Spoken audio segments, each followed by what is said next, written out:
And if you are one of those sources, or you want to become a source, you're kind of building that up. Is there anything that a journalist looks for in a source that an advisor can be thinking about, as kind of that strategy part of building the brand?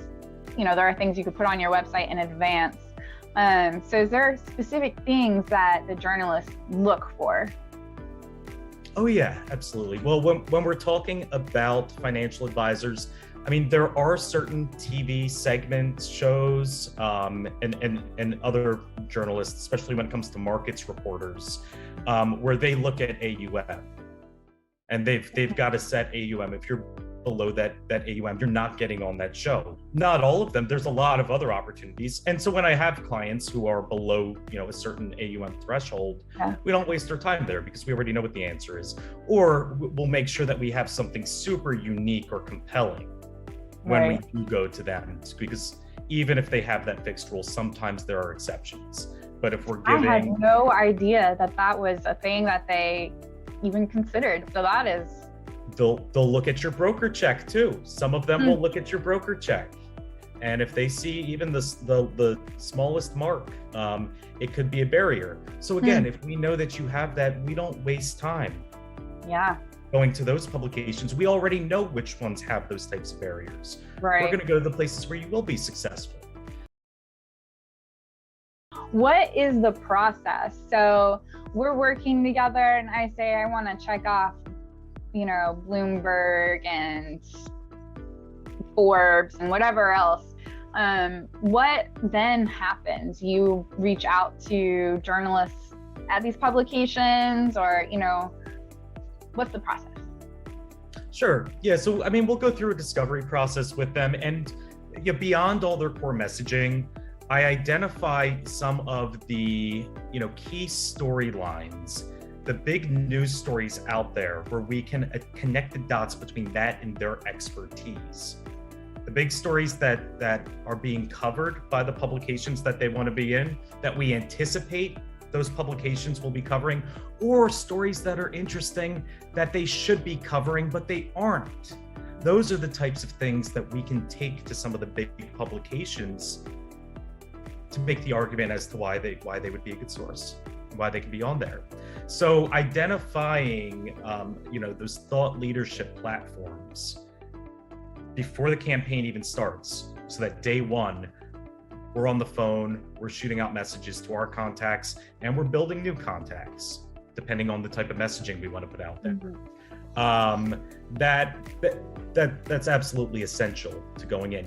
Now, I will add to that. I mean, one of our advantages being so niche is that because we've built so many great, very, very close relationships with certain reporters, editors, and so forth, half the time they're coming to us saying, hey, we're writing about this. Do you have somebody, who can speak with me on the phone at 3:00 today?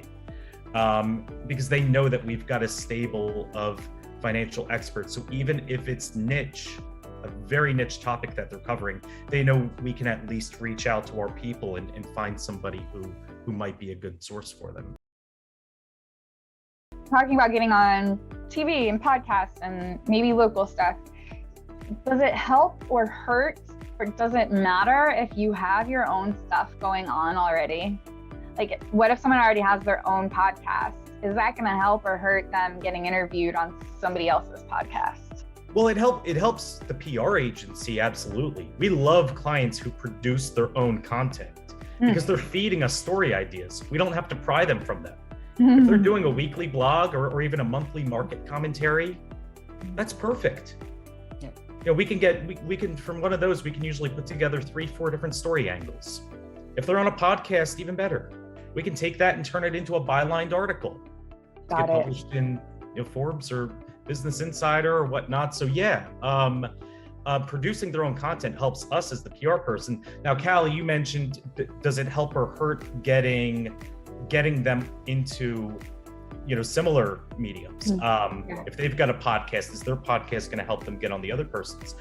I mean, there are usually some quid pro quos that go on there. So yeah, I mean, you have them on yours, they have you on theirs. You guys get to cross-pollinate each other's audiences. I mean, that happens all the time. Yeah, no, I mean, it in that instance definitely helps. It also helps just showing that you're comfortable in that medium. So if you've been writing a weekly blog post, a good quality weekly blog post for a year, and then you call me up to hire me, you say, all right, I want to go big time with PR, I'm probably going to take your blog and put it in front of Forbes editors, whatnot, to pitch you as a contributor. And now you show that you can write weekly, that you're a good writer, you're a reliable writer, all the qualities that they're looking for. So that can absolutely help. No, as long as it's good content, you can't give me enough of it. I want to get on TV. Does it matter what I look like? I think it's a very valid question. Yeah. It is. They want you to be, dressed appropriate for it and so forth. Yeah, absolutely. I will tell you that a lot of networks are very committed to making sure that they're portraying diversity on the screen. Yeah. They're not going to have a white man on that market segment every day of every week. Right. And the networks are getting better at not doing that. Yeah. Because there was a day and age where that's all you'd see on some of these networks.